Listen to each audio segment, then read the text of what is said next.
Hey, what's up guys? Welcome back to the channel. Today I'm going to be installing a couple video switchers to my TV and my setup over here because over the last couple months as I've been collecting more, my system count has more than doubled. I had 5 systems back in November and now it's February and I have 11. 2 of them run off HDMI. The rest of them are all on RCA cable, the red, yellow, and white connectors. So this TV only has a couple inputs on it. And I have a regular, like a cheaper switch. I should show you guys the switch, but today I'm going to be putting in this 8-port switch so I can connect 8 devices up to this, and then it's got buttons on the front of it that you can just have your input on input 1 and then come over here and have like labels across the top. And if you want to play the NES, you hit that one. You want to play Super Nintendo, you come over here. Sega Genesis here, N64, GameCube, Dreamcast, Sega Saturn. So each system will have its own button, and then I won't have to go mess around with the setup in the back. A couple of the systems here also run on HDMI, so I got this 3 HDMI switcher that I'll also be hooking up. So the PS3 and the 360, those use HDMI and they'll hook up to that. So let me show you the setup I got right now. It's kind of cool if you only have a couple systems, but the collection has gotten way too big.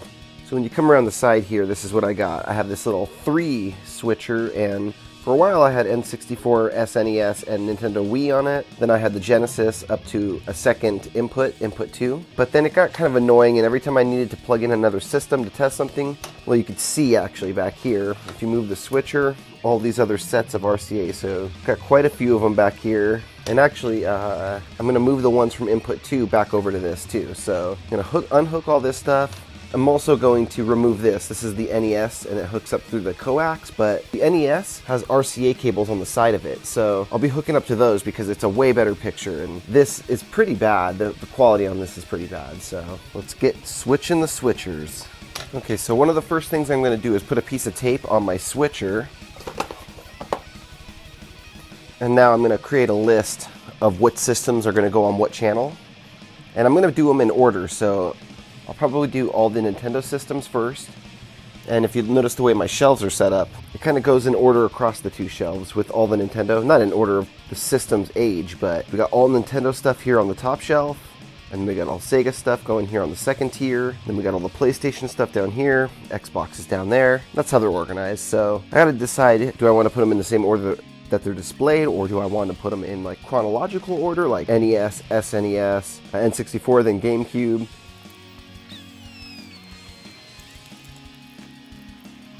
Alright, we got it all hooked up now. I think I had just enough plugs to hook up the main systems to this, so I decided to put them in an order actually where this other second plug is going to have the systems I use less, so that mainly all I have to do is press these buttons, but I'll show you at the end.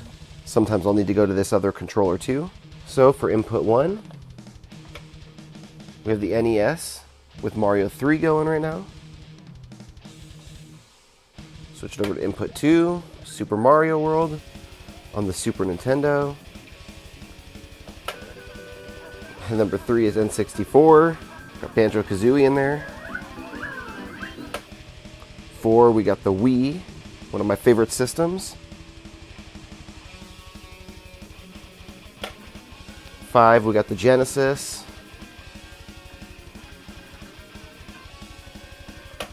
6, we got the PS1. 7, we got the Xbox 360. And then when you go to 8, it actually brings you over to this secondary switcher up here. So on there, it's the systems that I play the least. So there we have the GameCube. And then when you switch this over to its little second section there, we have the Dreamcast. And then when we go to the 3rd channel on there, we have the Saturn. There's still like a couple more systems I want to add in here. TurboGrafx 16. And I don't know, does Virtual Boy hook up to the TV too? I think it does. I think it's got TV outputs. I'm not sure though. So for sure I need at least one more open spot, which once we move the Xbox 360 to HDMI and put it on that switcher, then we'll have one freed spot up on there.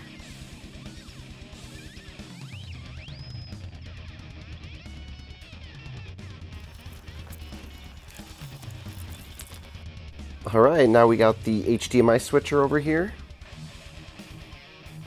We got the PS3 hooked up, and we can press this little button in the front, and it clicks over to the Xbox 360. That's pretty sweet. Alright, I actually did make a couple little adjustments to this.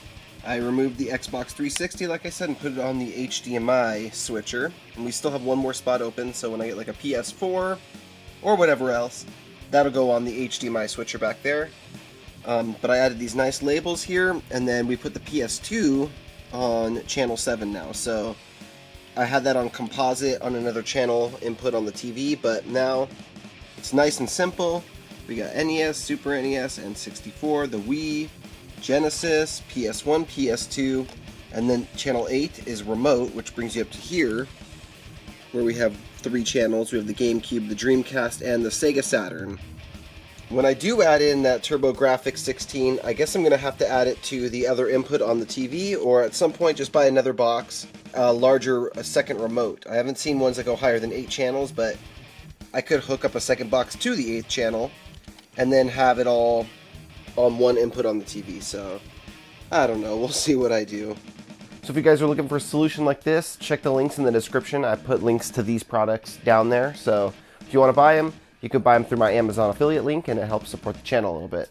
Thanks so much for watching, and I'll see you guys in the next video.